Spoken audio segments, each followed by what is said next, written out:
Good night, everybody. How are you guys doing?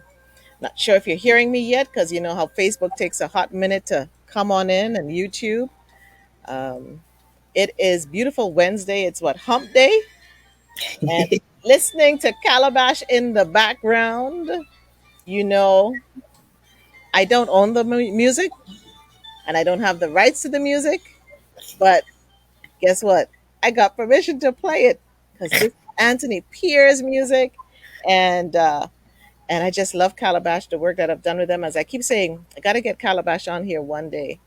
But I'm going to have a really good time tonight. Hopefully, you will have a great time with me tonight as well and my guests. So I'm going to be a good girl and low down the music because when I get into that music, I just want to dance. So get comfy, get your nice drink, get your snacks. You can get a tissue, get your paper. Listen, get your notepad because you never know when the wisdom keys are going to drop, right? There's always something. It's like a master class.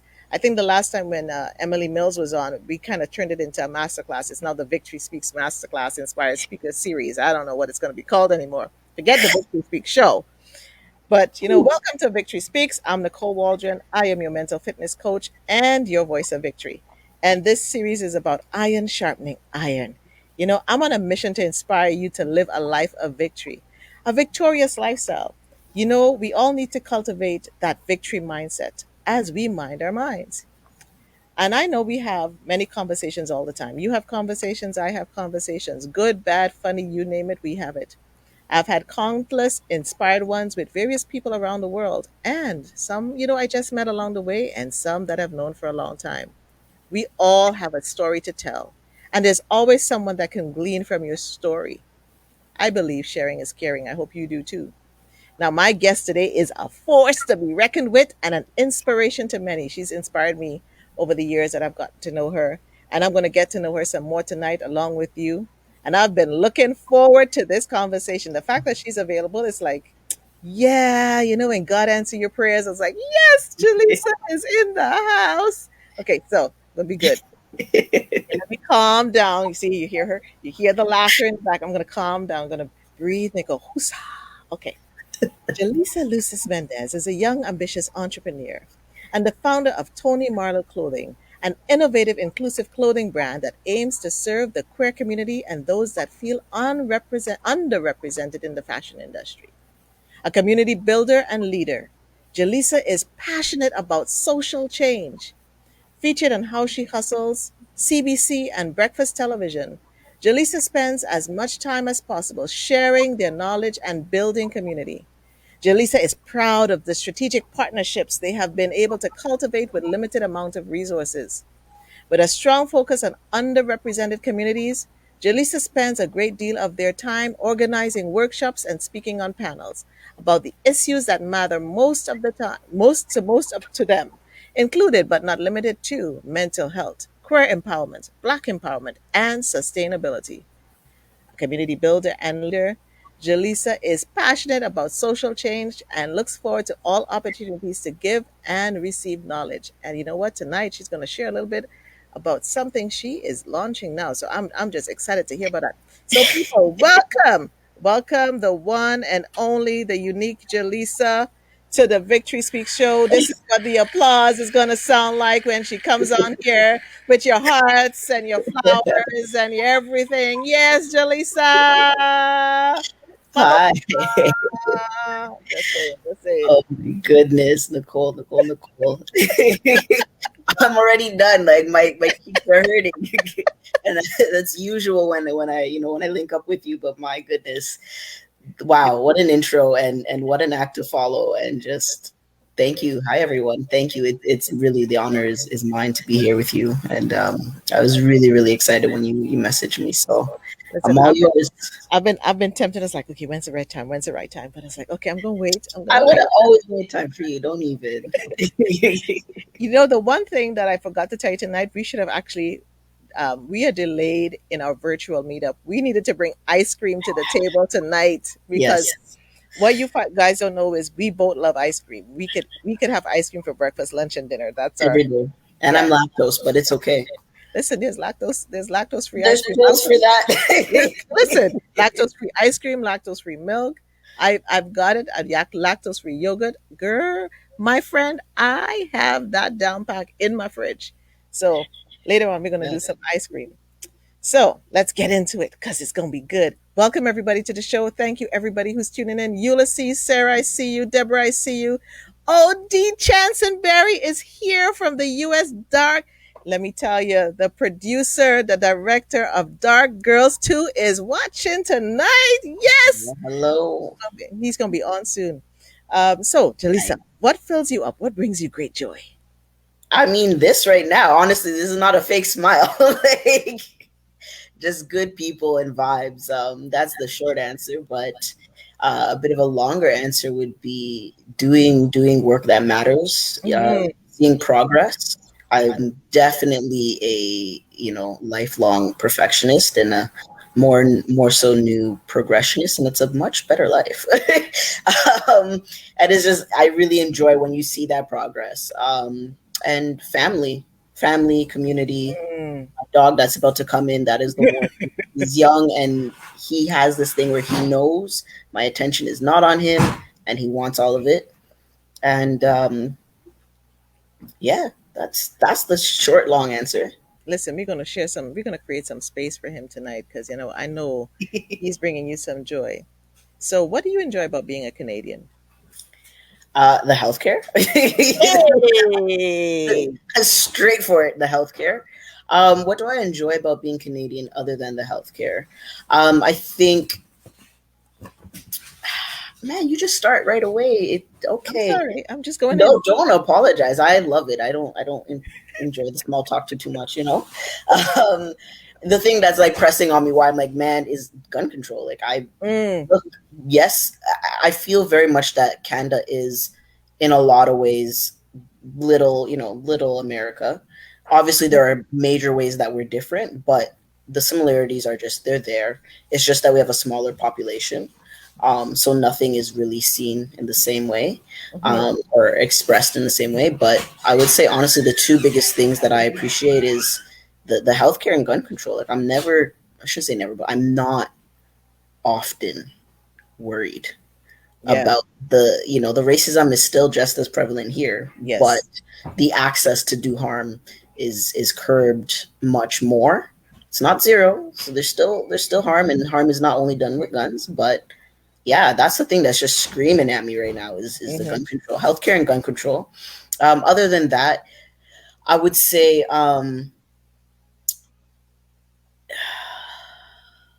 I want to say diversity, but I know that that's not true. Mm, I know that that's not Canada as a whole. Um, I'm just lucky to have been born in Toronto. I mean, in Scarborough specifically, like mad diverse. yeah. And so, but it's like you go I mean, nowadays, maybe you got to go 3 hours out, but like it doesn't take long, Hmm. when you Just leave the city to just for it to be a very different situation. And I've seen a bit of Canada, not enough of it. So I also, it's not the most informed opinion. hmm. Um, but yeah, I would say those are some of the things that I do love about it is the healthcare, the gun control, and the at least attempt at diversity. Yeah. Yeah. You know what I mean? How excellent that's executed or not can always be up for debate. Politics is a tricky thing, right? But it's part of our culture to say and try to be diverse. Whereas, if we compare to Americans, they're about becoming American, right? And so I do appreciate that you can be you and Canadian and kind of pull from all of that. And from the bit of Canada that I have seen, it's actually a very beautiful country. And I love to travel and like I've seen some very beautiful places in the world. Canada is beautiful from what I've seen. It's just too cold. It's It's too too cold. cold. And you know what? The sad thing about it is it's so beautiful, but it's so expensive to travel in Canada. Like, I don't know why they make it so expensive for us.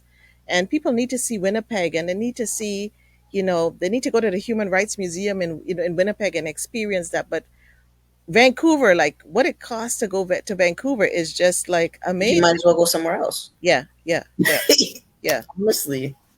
Yeah. I mean, there's a lot with Canada and the way things are set up that just kind of irk me and frustrate me because I'm like, I don't believe it has to be this way, Hmm. But on the one area where I can say I understand is that like the the how vast our country is. It is huge. So like traveling to BC is very far. Yeah. But if I can travel to California for less, then there's a problem. Like, California for less and be warm. But you were mentioning hello. healthcare. Listen, I want to go to the Bahamas right now. Let's be real, or Dominica. I mean, I'm Mhm. born in Trinidad and Tobago, but I've been there. I need to go to some other places and Somewhere get new. some more, I feel you. somewhere new. But you talked about healthcare, and when you think about COVID-19 and how it hit it, what's some of the lessons you learned? You experienced from what we just have gone through, and we're still going through. But last year was really It different. was really rough. Yeah. Yeah. Um, I would say, yeah, just like watching, it's weird. Like, kind of felt like the world became this like big, but a high school. Like Hmm. you knew everybody's dirt. You could see everything, and it was interesting. And I would say, in terms of COVID and healthcare, in terms of Canada, I'm no politician, I'm no healthcare expert, but I feel like we did a decent job. I don't want to Hmm. say good because there's always better. Yeah. And I'm not speaking specifically Ontario, and I'll keep my more deepest feelings to Eh, myself. But Canada as a whole, I think, did a decent job yeah. with at least attempting to curb it as quickly as possible, to our knowledge. Yes. Um, I don't trust any government 100%. There's definitely things they're not sharing, but overall, you know what I mean? They put in place CERB right away. Not right away, but pretty quickly. They locked everything down very quickly. They put travel bans very quickly, which are still in effect. Where you look at other places in the world and it's just like, go ahead, travel, do your thing. Just pay money for a test. Even having testing, like my friend, did go and get some sun, and it was like 150 USD to take the test to get back. Yeah, Wow. and then you have to do the test again when you come here. And so the fact that we can even go Hmm. and take a test for free, it's like that's awesome. Like, Yeah. yeah, I think overall we did all right. We did Yeah. all right. Yeah, We have, and something just came to mind as you talk about diversity, and Canada is a really interesting place. When you think about discrimination, have you experienced discrimination as you've lived here as a Canadian? And I mean, you're a born and bred Canadian, so I yeah. I'm know this, second and you're a generation. black too. I'm So that's a whole nother I'm story. So, Canadian. A, Yeah, no, as my dad would say, I'm Canadian, eh? Um, yeah, no, I really am second generation, full side. So, I would say I have experienced discrimination, and that's an interesting question in terms of my narrative around that is changing. mm, Um, when I was younger, and by younger I mean like a year ago, I just wasn't as aware. You know what I mean? And it wasn't as um and maybe on some level ready to just say, yeah, it is discrimination, if that hmm, makes sense. hmm, um a lot of the people I grew up with, as I said, I grew up in Scarborough and like in downtown, right? So it was very multicultural, and the white people that I was around and the other non-black POC people that we were around, economically, social class, we were all in the same boat, so our struggles and family mentalities were very similar. So I didn't really grow up with a lot of direct discrimination. You know what I mean? I mm, was very blessed in that way. And so for a while, I was kind of one of those not all white people, not yeah, all these, yeah, not all, you know what I mean? yeah. And I'm just a naturally very empathetic, and I really do see the best in everyone. You And do. so it's annoying. Yeah, I really, really do. And so giving that benefit of doubt. So I think it took me a long time to really confirm when I was experiencing discrimination, Mm. if that makes sense. Oh, total sense. Yeah. So, I Total mean, sense. it's definitely happened, and I can call it out a little more easily now. Um, but, I've been fortunate enough that I haven't had to deal with any hardcore, overt, attacks or anything like that. That's really a blessing in disguise. And it's funny how you said, your younger self a year ago. So what would you say to your younger self 5 years ago? Man, people ain't.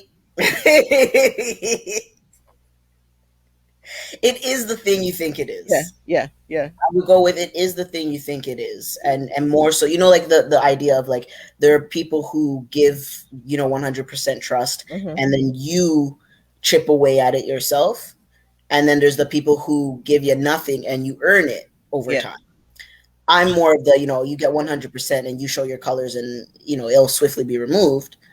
I think what I would tell my younger self is that same kind of principle, but more so on the like, yeah, no, they are being racist. Yeah, no, they're being homophobic. Like, Hmm. go with that instinct first until they're proving consistently that, oh, Yeah. I'm the one that's wrong. Yeah. Like, yeah, yeah. I love that.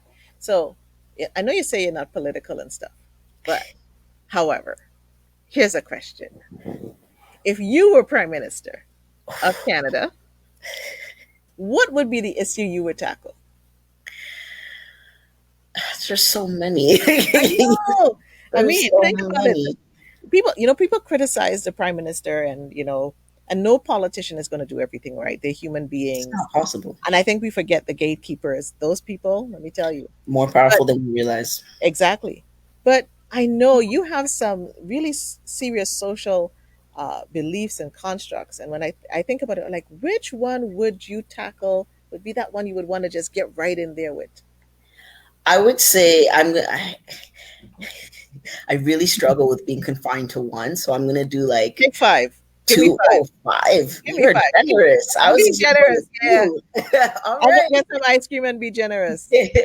I would the two that I couldn't pick beside between were, um, you know, the way Indigenous folks are treated, especially even with just the basic thing of water. Like, just give people clean, reliable water. Damn it! Like, it's actually not hard. That's I'm true. sorry. I don't need to have all the years of experience to Yeah. know that we have enough clean water and you could reallocate resources and funding to make that happen. I'm sorry. So I think that is just one of the very first things I would personally tackle. Mhm. And then the second thing that it was neck and neck in is just homelessness. And actually, I was just having this conversation with my mom earlier today. There's that project is being moving forward with the shipping containers. Yes. Yeah. Yeah, and I love shipping containers. So it looks good, and it's actually like a respectful, Yeah. place to live. Right, you can have Yeah. some dignity living there, and it's not overly draining any of the resources. Right, there are solutions. It's just a matter of people being like, hey, we're all people, we're all humans, and we all deserve some basic living situations and respect and dignity and safety and healthcare. Like, it's very basic things. So yeah, I would say those are the two biggest things that I would tackle if I was constrained to just two. But if we're going to go to five, definitely racism as a whole, specifically anti-black racism, of Yeah. course. And I know different parts of the government are doing work there, and of course there's criticism again that they're not doing enough, or that it's not fast enough, or that it's just it's just a facade, right? But that's definitely, of course, the next thing I would tackle. um Man, I don't even really know, to be honest. Definitely I love something how in you terms of economics. Like, there's a lot of restrictions. Like, I have lots of ideas for businesses, and I'm like, they would be great, Mm-hmm. but will never work here because there's so much red tape and they're so scared to try anything. Like, this is something that would work quick, fast in the States. But Yeah. do I want to deal with like not being able to go to the doctor or possibly getting shot? Like, no. So, Yeah. and I'm not dogging on Americans. Like, if No, anyone but who knows me knows, I love how you keep it real, because I have friends living in Detroit and stuff, and like they hear gunshots at night. I'm like, how in the world do you live with gunshots at night? I don't know. I I was give just it up. I give it up. I give it up for them, But so let's get to know you a little more. sure. I'm gonna be good, but I I want to get to trust know. you. I told you, you have me. I trust you. It's all good. It's all love. So, And so I welcome everybody that's here tonight. I'm talking with Jalisa, Toni Marlow.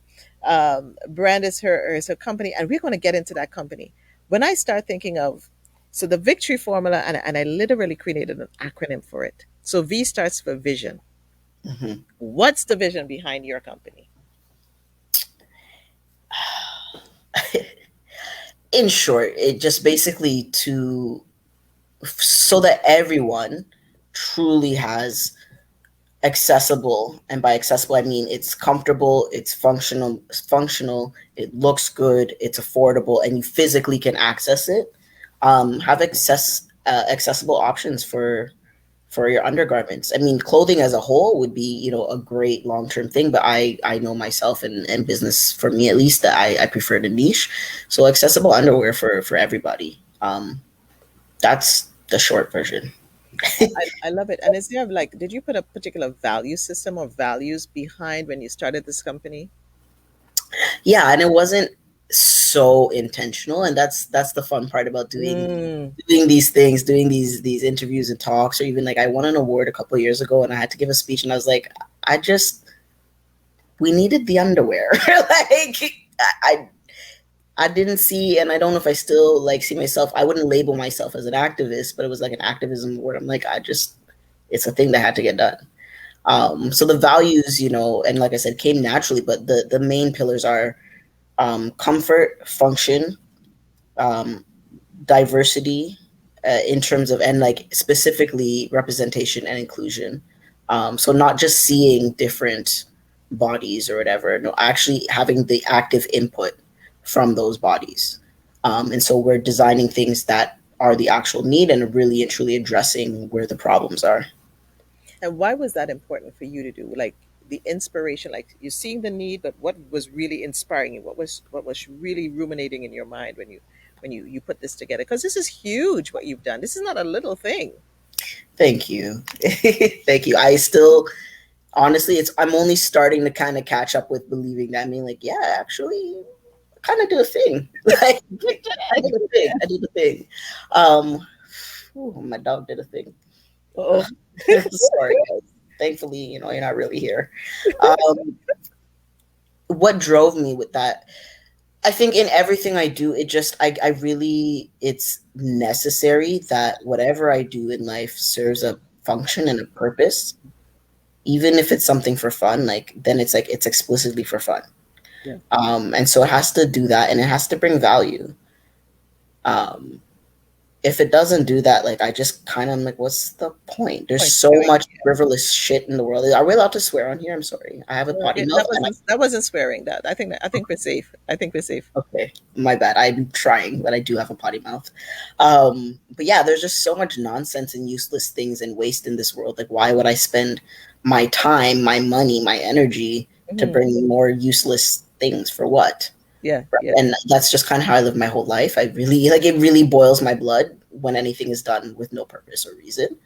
Um, yeah, So you literally had an intention then, Jalisa. You literally had an intention, but you didn't do it intentionally to do when you started the brand. yeah. Like I didn't. So I definitely intended to make space for an underrepresented and underserved market. Hmm. That was very conscious, Hmm.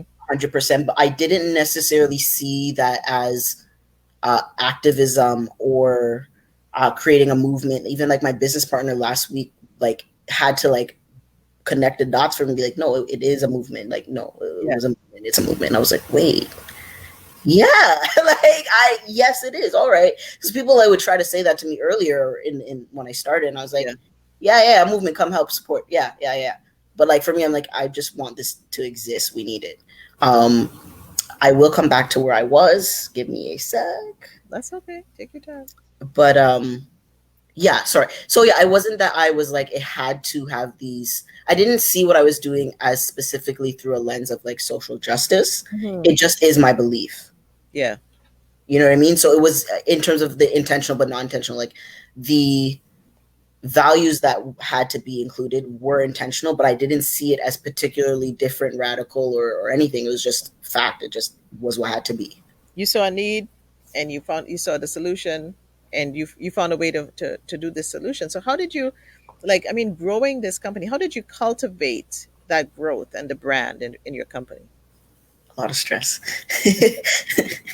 um, it started basically. I had graduated from university, Hmm. um, and I had for our last year to basically get entrepreneurship on your diploma, on your degree. You Hmm. have to start a business, and so I had started Proof It Rentals, which was like ratings and reviews for landlords and tenants.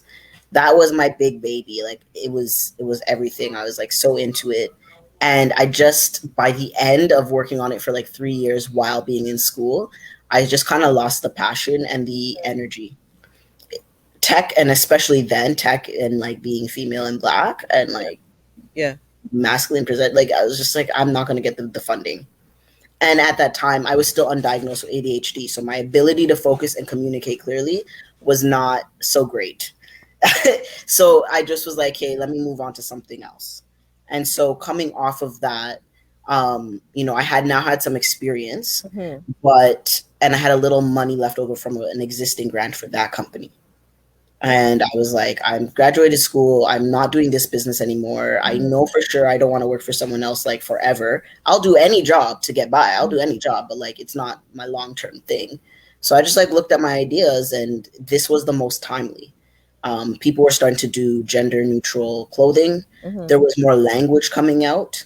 There was more talk around transgender people and Right. issues. Right. And in terms of the business itself, the underwear industry was also expanding and growing. So you were getting the bamboo, you were getting a lot of like mono brand stores. Like they were just starting to become underwear stores, like Mm. in malls, where you didn't really see that before. And like men's underwear became more of a like a fashion statement, Yeah.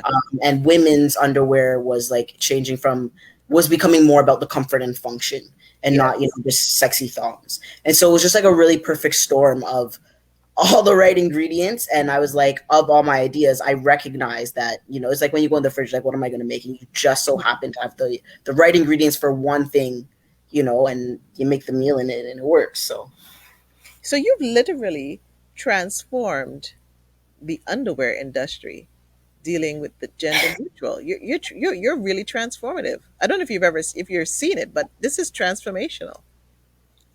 I'm moving into that, to seeing it and feeling it and accepting it. Yes, you're right. Yeah, this is And because so and to what you're saying, and how I kind of started understanding this as well, as my business partner said a couple weeks ago, was like when I started it, he came out in about a year after. When I started it, there was no one else in Canada doing it, and or at least not that was known. And there was Google and Instagram at the time, and I did Mhm. search. And I'm a nerd. Like when I'm searching, I'm pretty deep in it. So, you know what I mean. It's not to say I didn't look. Like I found companies in Australia. I found like one in Australia, one or two in UK, and like two, one or two in the States. Right. None in Canada. Wow. Excuse me. Yeah. Wow. And now you look around, and like, everyone has an underwear brand. And so like the clients that you have, like what have they said to you? Like what is like the response to you providing this something that is so transformative and meeting their needs? Yeah, and that's exactly what I mean, right? In terms of like me not understanding or recognizing or like doing it with this intention, right? I didn't think it would have this big of an impact, you Hmm. know? But like many people have said, like, this is gonna change my life. This has changed my life. Oh my God. Like the just sheer shock and appreciation and joy on their face. You have parents of trans kids that will email us. Some are like, I'm sitting here in tears watching, whatever interview. Like, thank you for making something for my kid, like all these kinds of things. And it's like, whoa, like, you know what I mean? And I'm telling you, it's been rough, but those are the things that have kept me going. Well, I'm going to tell you here. I'm the O in victory is for ovation, and I'm going to give you your flowers today. I am going to say like, Thank you. woo woo to you and hats off to you. And I hope you have some iron sharpeners in your life. In fact, who are the iron Definitely. sharpeners in your life? Who are the people that are lifting you up, whether it's good, bad? Who are those iron sharpeners in your life? Well, first, thank you, because uh you know I have this tendency to not notice the good, or accept them actively. It's one, again, the perfectionist thing. I haven't gotten there yet. I'm getting better, but in terms of celebrating myself along the way, so thank you for that. Yes, uh you have to. You and have to. honestly, I mean, I'm only around, as far as I'm concerned, at this point in my life, I'm only around iron sharpeners. I mean, I'm blessed that I'm able to make that happen, and nourish those relationships. But yeah, my friends, my mom, my family, even down to like the roommates I pick, my partners, like, Yeah, you yeah. know what I mean? Like it goes that deep. Even to family, like I've distanced from some family, or I'll be around during some seasons more than others, because if you're not fanning those flames, sharpening that iron, like we're not doing this. And then more specifically, honestly, it's yourself. It's Kat, White from CGLCC. It's Sarah Beach. Again, like a lot of them are my friends. It's Yeah. Jill Andrew. It's, you know what I mean. It's my Oh, it's business Jill. partners. Yeah, It's yeah, my yeah, friends. It's the community. It's our, you know, our business partners, right? Like Flamingo Market and like community itself. You know, mentees, mentors, and that's a really fun one. Is like when your mentees teach you something or lead you somewhere. I'm like, yes, like this yeah, is what it's about. This is yeah. what it's about. So Like, what's a key ingredient or a key personality trait that you need to have in you want to see in your iron sharpeners? I think it's, I don't know if I have the exact word, but there's a combination of being a self starter. You Mm, know, like the mantra my mom's side has always taught me literally since I was a kid. I was a crybaby, y'all. I know some of you probably know that and could tell, but like I was a crybaby, and my grandma would be right like, here, she wasn't having it. Like right here. she was not having it, and it was, she would just look at me and yell at me, and be like, "Find a solution." I Wow. don't. She's like, "Find a solution. Stop crying. Find a solution." Find a solution. And my mom would just be like, she's very sweet, so she would hug me but be like, try again. If at first you don't succeed, try again, try and try again, and try, and it would go on. She would lose her breath telling me how many times to try. So, you know, when I'm bringing people into my space and my world, because they really do become part of my heart, you have to be a self-starter in that way of knowing you're gonna have to try again, and you gotta find a damn solution, and we're just gonna keep going until we find the solution. You know, And I that really like also that. means you're open-minded, right? Yeah. So yeah, I You're think giving me those are something the to key think things. of. Yeah. Find this. They have to be solution oriented, not complainers. Solution oriented. That is a really great foundation, Yeah. and I'm thinking about it because you are solution oriented. You have built some social constructs into your business. Um, you're on this mission, and I was really when I think about some of what you do, and I'm surprised you didn't mention it as when you go to lead the country as Prime Minister, Jalisa, the PMO. You're on a mission to raise $1 million towards suicide prevention. Yeah. Why is that important for you? Because it's that's a restorative place. Why Yeah. is that important for you? For so many reasons. I mean, number one, I truly believe it's preventable. Hmm. It's just, it's, I mean, not nothing's 100%, but it's significantly more preventable than what is existing in our reality right now. And I do believe it's something that every single person is affected by. So whether it's your own feelings or attempts or ideas, or whether it's those feelings and attempts or unfortunate success of someone you love, you don't get to the end of your life without having to confront it, Hmm. Hmm. right? You don't get to the end without feeling it or confronting it in some way. And I think it's preventable. So I mean, that's like the one basis.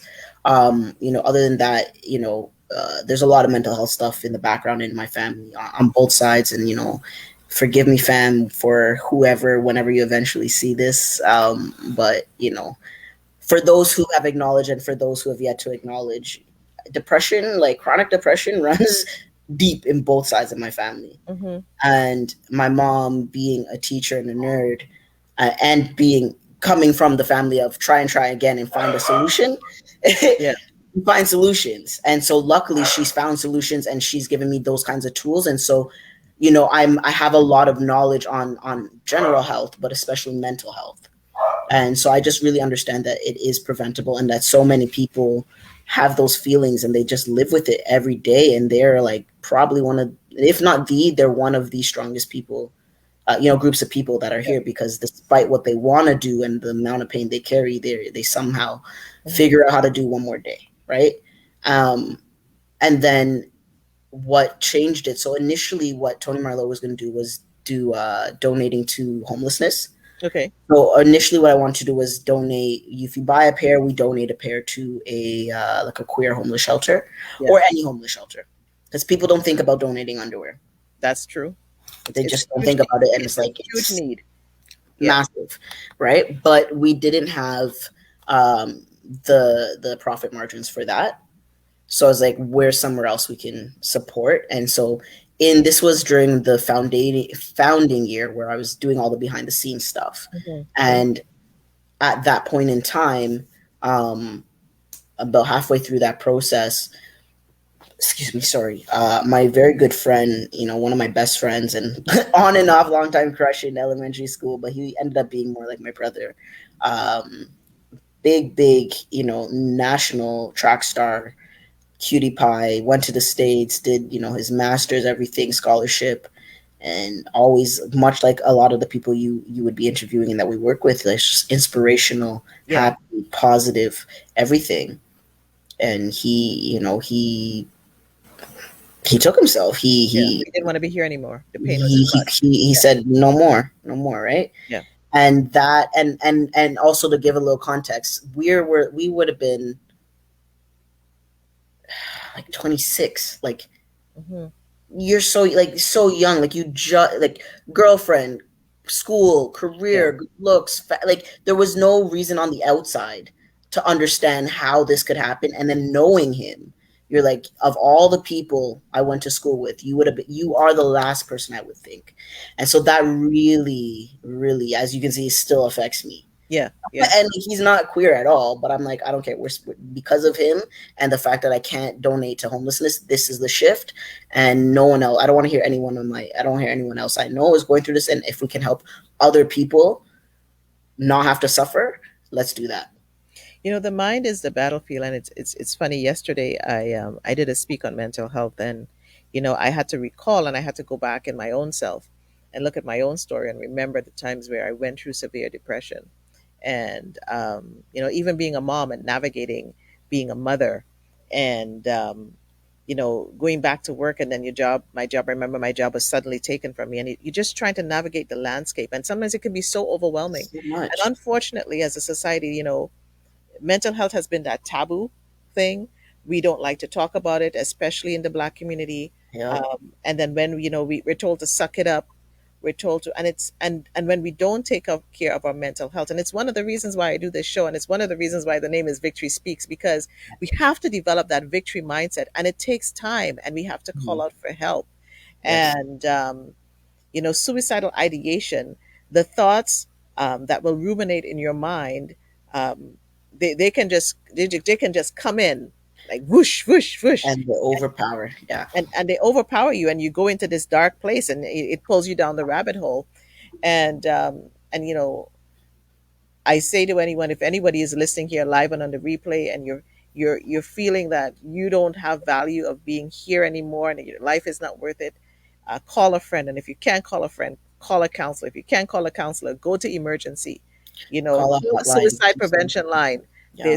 There's people that they don't know you, so they can talk to you, and there is no judgment. And suicide is not a selfish act, and that's what people have to understand. It's somebody coming out of pain Yeah. that they have hidden for so long. How many times you go to work, you come home, and I remember crying, and and even when my son has had his accident, Jalisa, I mean the anxiety Yeah. um, of watching this progress. You just never know. And even with COVID, I am sure with COVID, people It actually was finally rough. understand anxiety and depression. There were a lot of people who were judging people with mental health challenges in And then this. they feel it. Listen, let's keep it real. Let's keep it 100. So I'm really happy that you're doing this. If anybody wants to contribute to this part of what you're doing, how can they do this? How are you collecting funds and making this piece of your work? Yeah. Out. Um, Thank you for that opportunity. I honestly didn't even think about it. I just get wrapped up in the conversation itself. At this point, so you can buy a product. We donate $1 of every product sold to suicide prevention. But also, you could even just like if you just want to give to the cause, you could just go on the website and buy a gift card for like I don't know, probably like $5 is the cheapest I think. If not, I'll Mhm. go on today and change it. And you can do two things. One, you can say in the gift card that this is donation, and then I'll know that. Mhm. And then two, there's a tip option. Oh. And the tip is actually there's it's not a tip that I take. It is actually where we do our donation. So we're on the Shopify platform, and they added that as a response to COVID because a lot of places, normally in person you would get your tips and you Yeah. can't anymore. Yeah. And so that's what we would do when we'd have events. We would keep a box at the front, and people could put in tips. So all of that 100% goes to the donations. So that's the tip function has transformed in that way. I love you more and more and more. Um, Also, thank you. I love you too. But also, even like it doesn't even have to go through Toni Marlow. Like I would love it if it did, because I mhm. would feel the impact of my impact, if that makes sense. And I could choose for it to go to Friends of Ruby, which is housing, Yeah. transitional housing for LGBTQ2S plus youth. Um, but even if it doesn't go there, like just donate to another organization that deals with mental health and suicide specifically, or any of the core causes of it. So anything that's dealing with abuse, poverty, anything like that, just do what you can. Like, what would it be? Some of the would you say that is a key issue that the community has to face when the homelessness and being transgender, you could be what, and you have to find this place to live and people are judging you. How is the community dealing with this judgment? I don't have that answer. Yes, yes. I think what I do know is, in a lot of ways and on a lot of levels, um, you know there's community, so there Mhm. are spaces where we can come together and talk with each other. There Mhm. are those resources such as Friends of Ruby, where you can go and get counseling. Right. You can do drop in. They'll have like snacks and programming, and they do have the transitional housing. So if you're kicked out or in between places or whatever, you have those options. Also Sprout House, which is Okay. run by YWMCA or YMCA, is also a strictly queer homeless shelter for youth. So there are things, there are resources, but it's just a matter of, one, there's more demand than supply, and two, I think a lot of people don't know about what's out there. Like Hmm. every resource, they don't know about what's out there. And the other thing too is, like, when you're in that place, it's so hard to reach out, or to Yes. even, some people, it's even hard to brush your teeth or wash your face, or eat, right? So to get your mind, you might know it's there, but to physically get your body to do what you need to do is a whole battle in itself. And people don't realize that, like, depression is such a It physical, paralyzes you. it's It a physical disability that Yes. is caused by a mental Yes. disability. Yes. Yep. Yeah. They don't understand what happens to the brain, and the brain Anxiety molecular too. structure change. I love to share it this way, that mental illness is a brain disease that affects the mind. Um, and because it changes it, I mean, your mind affects your brain affects the mind. So the two and two come together. So I really love this. And I would encourage anybody who is listening live and on the replay, you know, just even if you were to go online and buy some of the clothing and donate it to one of the shelters that Jalisa just Exactly. spoke about, that would be amazing. Because it's not, Exactly. we always think about, well, what can I get for me? And I can't buy from this. This is not for me. I don't use makeup. I don't use this type of clothing. That's not the Yeah. point. The point is go shop and then donate, because somebody can really You can use benefit it. from it. Really Yeah. benefit from it. And I'm thinking about it, and you've had to yield to a lot of processes. What was one of the hardest decisions you had to make? Like, you had to just humble yourself and sit back and yield to that process. I mean, other than just patience, patience, sheer patience. Hmm. Um, I would say, two things that come to mind was the process of language. Mm.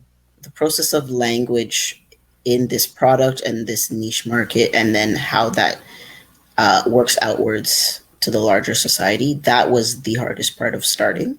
Hmm. We took a year to get the language. I swear to God, took a year to get the language down. And then obviously, even then, it still wasn't perfect, Yeah. but it was close enough that was like, all right, go time. Just start. Just start. And just, yeah, now it's good enough that we can go. And we're all obviously always adapting and adjusting, and we're not going to get it right every single time. The language, it's really was hard, and now, great, thankfully, there's a lot more language, and a Hmm. lot more people understand the new language, so it makes it easier. But at the time, like, no, I didn't even know what non-binary was. I Hmm. learned about non-binary in my own workshop. Wow. Yeah, or sorry, I knew non-binary. I didn't know, but like when I first heard about it, I was already in Toni Marlow, and I was like, non-binary. I never heard that. Thought about it, and I was like, oh, okay, gender non-binary. It was like literally broken down. Like that makes sense. Hmm. But I didn't even realize like I was not. I'm non-binary, but I didn't have the language for it, and it wasn't until I was in my own allyship workshop, hearing one of our panelists speak and how they broke it down. I was like, oh, that's me. Like, Why it's so important for the mentorship. It's so important for the mentorship. It's so important to go into those brave and create those spaces where you can have those courageous conversations. yeah, I'm just so honored that you're here. Um, truly happy to but be here. listen, but I heard a little birdie told me that you have a new company coming up here. What's going on? Because you have Toni Marlow, like clothing. You are a true entrepreneur. What's this new company that I hear that you have on the horizon? So, little birdies are accurate.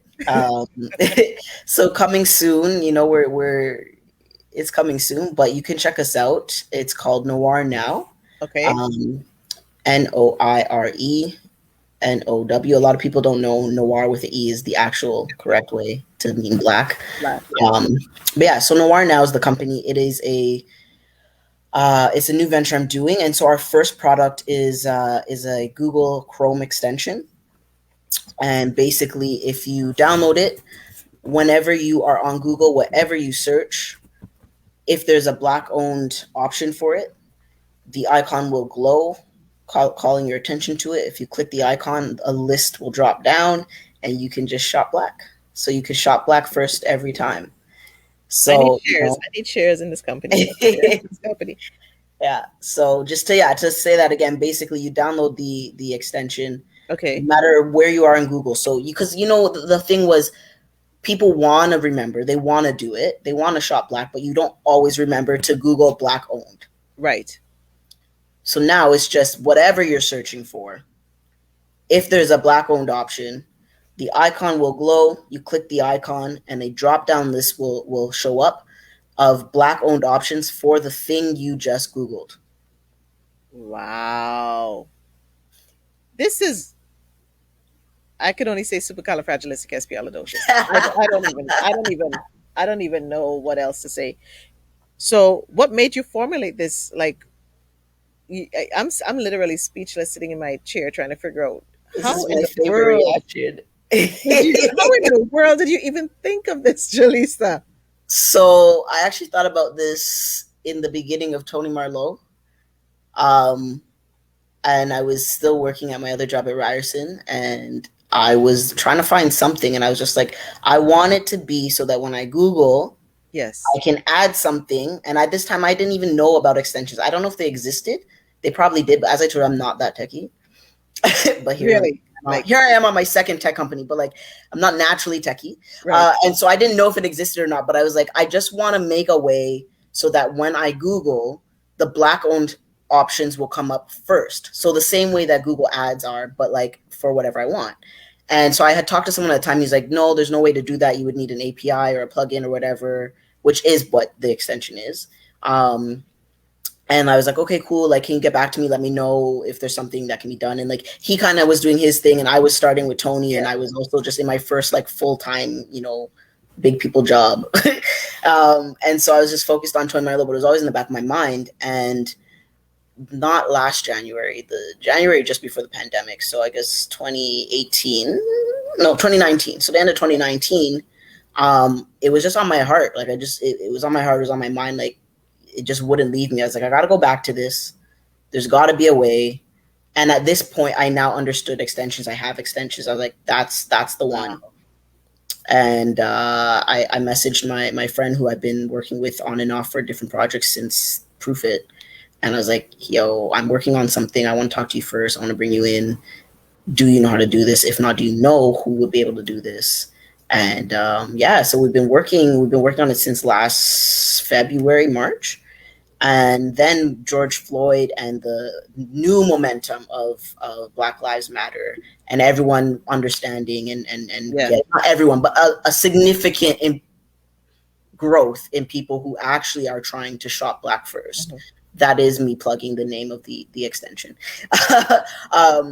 They wanted to do that. They want to buy black. They want to support black people, but they're, you would see all these lists going around Instagram. You have everyone in the Facebook groups. We all know the black-owned Facebook groups, Mhm. and people are asking the same question time and again. And I was like, the time is now, and we were already working on I'm coming to work for you, Jalisa. I'm just saying. it. After this, I'm going to come and sit at your feet and Happy, happy to work with you listen. always. This is revolutionary. That's the hope. That's the plan. It is. You are revolutionary. Um, I am just in shock that I could just go on. No, no.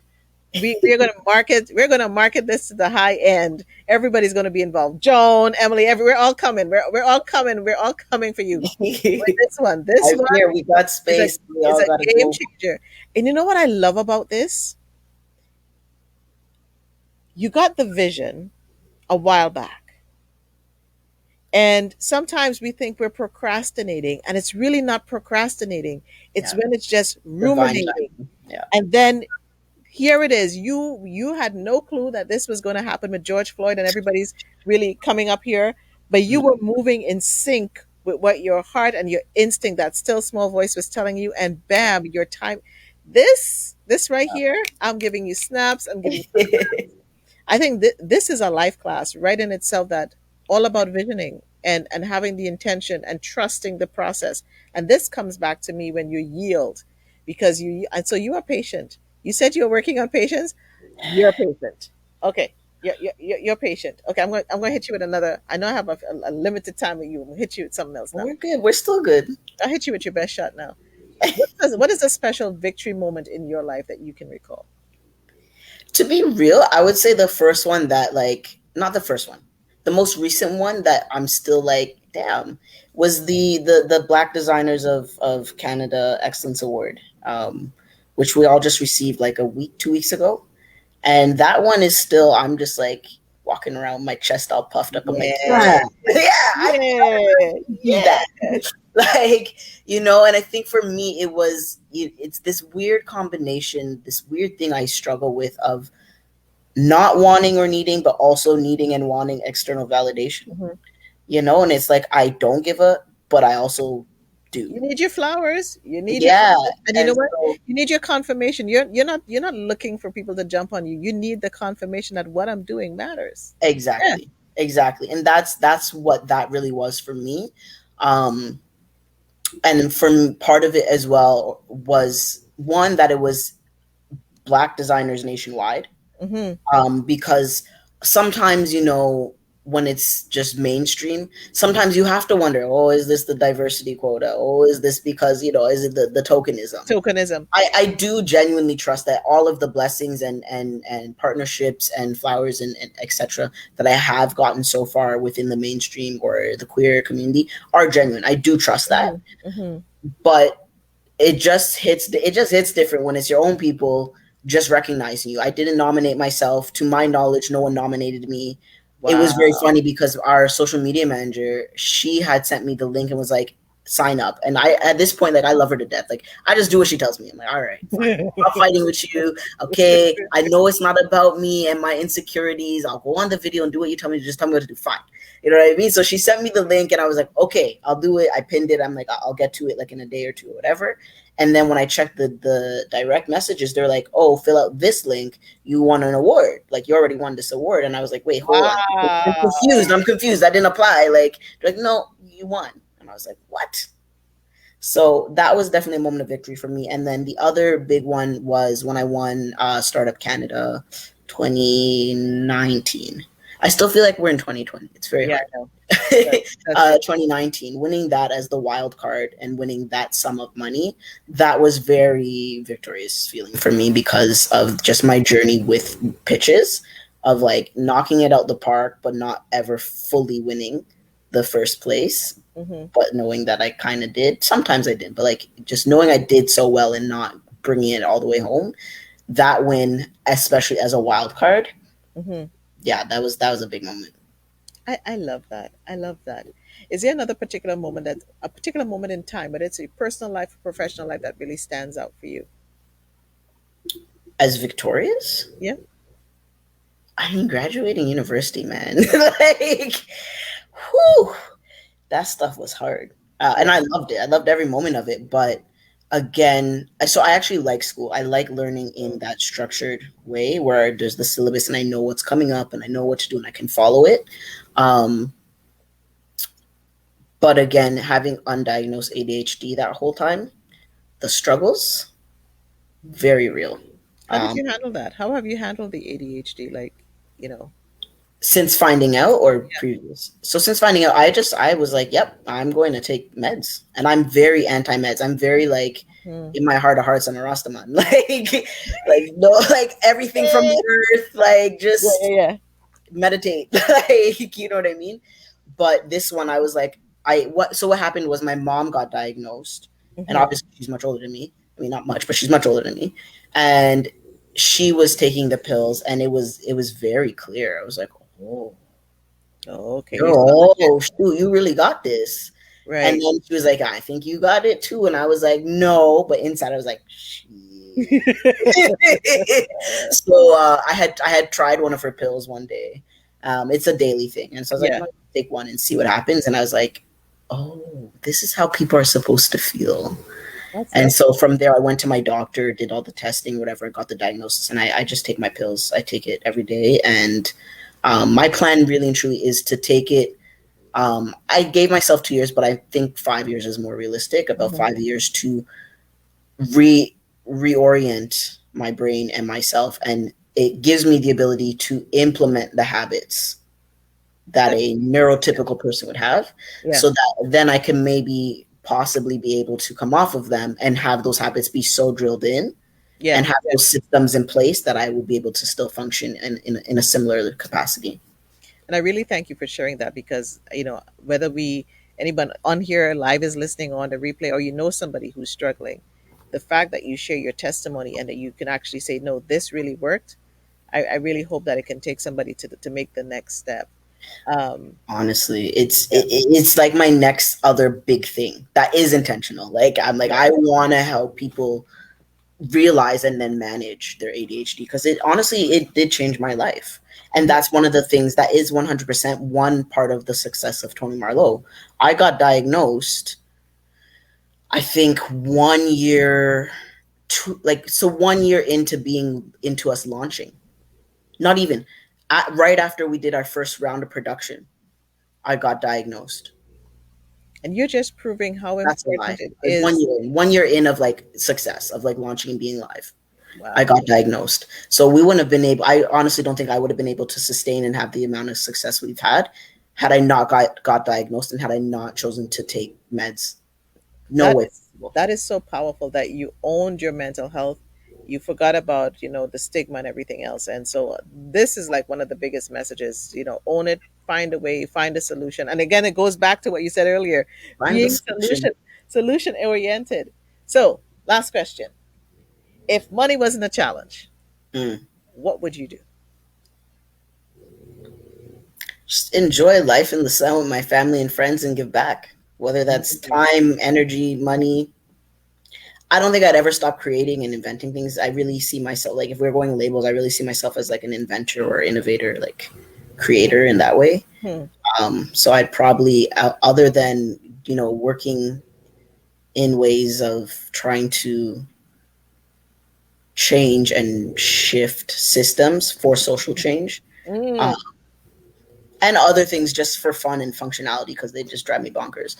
Um, I would say, yeah, that's what I would be doing. I'd be enjoying the sun and making things, spending time with my family, and trying to help change systems and doing these kinds of things, right? Like doing this where it's like it's changing mindsets and like Yeah, legit, like you said, like if one person sees this and is like, you know what, I got that diagnosis. It doesn't even have to be ADHD. It's like I got whatever diagnosis and I have this prescription and I've been refusing to fulfill it.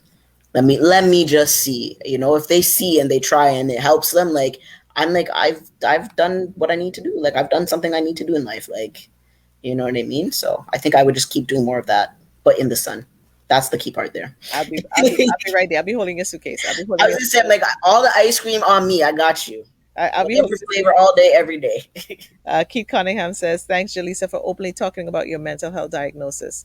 And Yeah, you no see, this problem. is what Thank it you. is. It's going to change and affect lives. And I really am so grateful for you, Jalisa. I almost called you Toni Marlow. You wouldn't be the first or the last. So much for coming on and being so vulnerable and open and sharing. So, if you had any last words you want to share with anybody who's listening live and on the replay about anything, words of wisdom, a quote, whatever, I the mean, floor is yours. I can go all night. I was gonna say, I'm like, honestly, like, if I know sometimes your show goes a little longer, like, if you had other things you wanted to, you're being super, super, I'm like, being polite and very not asking, mindful. like, I'm feel being free. mindful tonight. It, Yeah. you have me. But other than that, I mean, I would say in terms of mental health, I would close out in just saying, like, in addition to ADHD, I have anxiety and sort of depression, but not like low mood, like Yeah. general constant low mood. But that's also a part of ADHD. Yep. And I've had depression at different times. I've had suicidal feelings and thoughts. I've had all different things personally. Someone in my family has bipolar depression, and so I've grown up watching that, and it's horrible. I've Yeah. also dated someone with bipolar, and like to anyone who doesn't know, wouldn't know, and even to me, I was like, so that's the diagnosis. Like I didn't say it to them Yeah. because obviously, but I was like, this is not the story that's painted, and it's not the experience Mhm. I've had with my family. So just being mindful that everyone has something in some way at Yeah. different times in life, and everyone's thing will look different. And so just kind of again trying to remove the stigma. And for me, I feel like, you know how people say there's no stupid question except not asking. I feel like there's no stigma, there's nothing wrong with seeking mental health help, except not seeking mental health help. Like Yes. that's what's wrong. Not taking care of yourself because you're too hardened or prideful. And no one has to know about it. You could just go to your doctor, between you and your doctor, and do what you got to do. You know what I mean?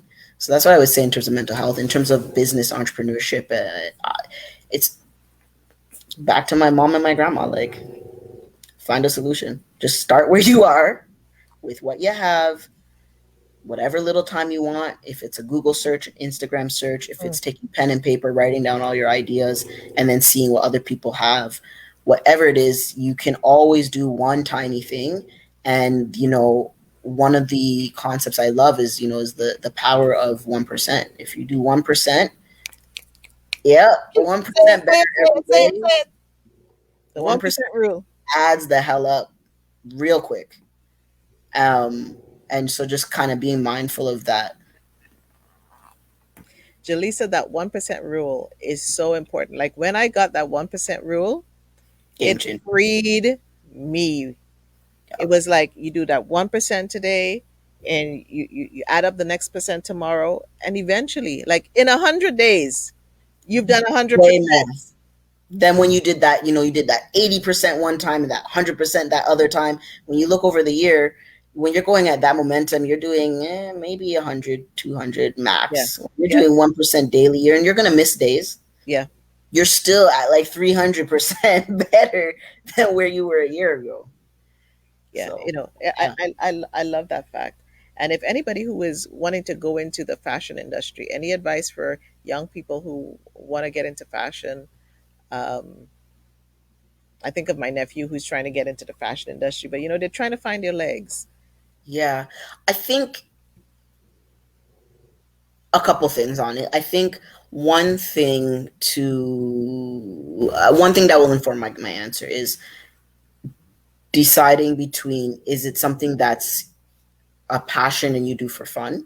Hmm. And there's nothing wrong with that. I think there's too much pressure and like status with, I'm an entrepreneur now, and like Yeah. not everyone can be an entrepreneur, not everyone should be an entrepreneur, and entrepreneurs can't do everything themselves. You need people who can do the job and be excellent and talented in that job. There's nothing Yes. wrong with having a job and just being great at it, right? So determining for yourself whether you want to open this clothing line as something that you do because you love and it's your hobby. And so sure, you add and share it with the world, but it's just kind of for you and whoever else wants to hop along, Hmm. versus, no, this is your business, this is your brand, and you're going to dedicate your whole life to it, and like you're trying to make it to a certain level, and you have to determine what that level is, Yes. making that difference, because it really will matter. And like if you're trying to go and become a mainstream brand, or like a well-known exclusive brand, you have to put so much into it. So Yes. just make sure, you know what I mean? That's the one thing. And then the second part is on either end. Honestly, we are so lucky to be in the time that we are. It is easier now than it ever has been to do so. You literally can start a clothing business with zero physical products Right. from your bedroom. So you can get Shopify, Squarespace, Wix, whatever. You can use Printful, Six Society or Society Six, Threadless, all these other things, and basically you just make your design, put it on their platform, and put it on a T-shirt. And you have a mock-up. You put that on Instagram or whatever. You order one or two samples. Yeah. Take a photo shoot with your friends on your iPhone or whatever phone you want. Take it on your phone and you throw it up there, and guess what? At least one person will buy. Even if it's your mom, someone will buy. You know I, what I I, mean? I feel a workshop coming on. I feel like I'm here for it. I'm here oh, for it. trust me, I feel a workshop and it would be so good. I feel like we could do a little workshop for not even just people like myself, but anybody who's thinking about getting into fashion. I feel a workshop coming on. I feel a workshop coming on. I feel a workshop coming on. Yeah, it's For you, Nicole, yes. yeah, It's yeah. funny No, because I mentor with Bits Business in the Streets. It's a nonprofit that caters to youth 18 to 34 from underserved, underrepresented communities wow. to get hands-on business training and mentorship and access to funding. I used to work there. I used to mentor there. I love what they do. Um, I love this. I love but this. it's so funny because every time I mentor, all the clothing people want to come be my mentee, and the facilitators automatically want to put me with them because, duh, it's logical. Yeah, But yeah. actually, I'm not a fashion person. I always say to men, like, I'm not a You're an fashion entrepreneur. person. Look Your what I'm solution. doing. I just You're yeah, you know yeah. what I mean?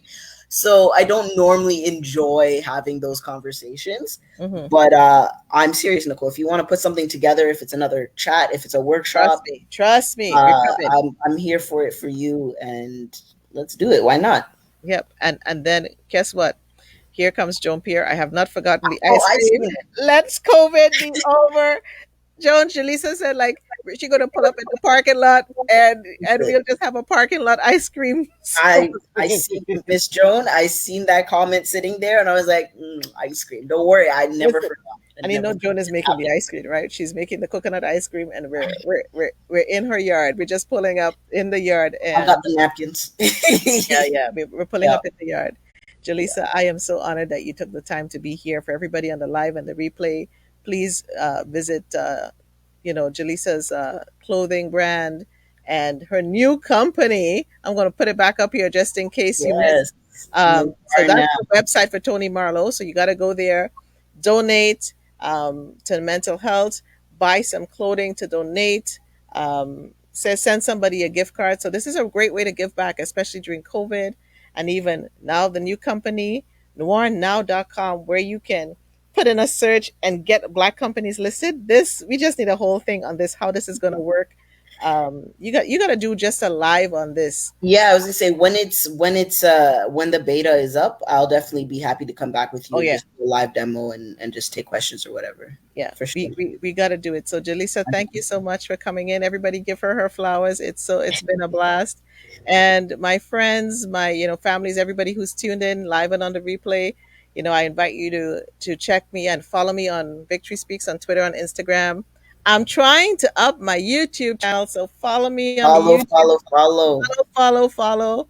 My Facebook page is Victory Speaks 77. And guess what? I'm doing the Victory Speaks podcast where we talk about the Victory Speaks formula. So you can listen to that on Spotify, Apple, Anchor, and anywhere you listen to a podcast. And if you're on Clubhouse, if you've got an iPhone, Victory Speaks. We're doing a speak coming up next week, Thursday. So check that out for Canadian Black content creators. Check that out. And I'm going to leave you with this quote: successful people create opportunities for others. Don't envy someone else's success, for the next opportunity they create could be for you. Let's celebrate others more and stop tearing them down. Every day, I encourage you to have an inspired conversation and make sure that they're meaningful And not just with who you know, but with those you just meet along the way. Your conversation can be inspired by your truth, your love, your story. I encourage you to be intentional and have that inspired conversation with someone you love as well, someone you meet today. And guess what? It can just even start with a smile. And I hope that you see the victory in your day. Find the victory in the day. Find the victory moments in your week. I thank you for tuning in live and on the replay. We're going to put this up on YouTube. It's going to live on our Facebook page. Everybody, thank you for tuning in. Thank you for your love and appreciation. Send us your hearts. Send us your flowers.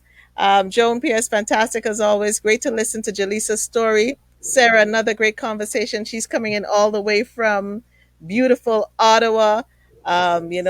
Keith Cunningham, great to see you here. So for everybody who tuned in, took the time, D. Chansonberry, you're coming in from the States, Deborah Wright, all the people who tuned in. We love you. We appreciate you. We don't take you for granted. And of course, we got to go out with a little bit of calabash, a little bit of music. If it would play, I think it's not going to play now because I I. was gonna say I gotta interrupt you. I never got to say thank you. I just you were doing your Oh, thing. You were in your zone. I was like, yes, do you? But no, thank you, Nicole. Thank you so much for inviting me, for following your heart and your passion, and putting this up. I really love the breakdown of what victory means for you, and just giving me this opportunity to connect and share. And it's like honestly, like seriously, I'm surprised you were shy to ask me. Like I would do this for you anytime, any day. So just and thanks for everyone who tuned in and Miss Joan. Just thanks for the questions, the comments, the space, and your energy. So just hey, had to say thanks. yeah. Next meetup, virtual ice cream. I'm texting you right now. All right, all right, people. Take care and be blessed.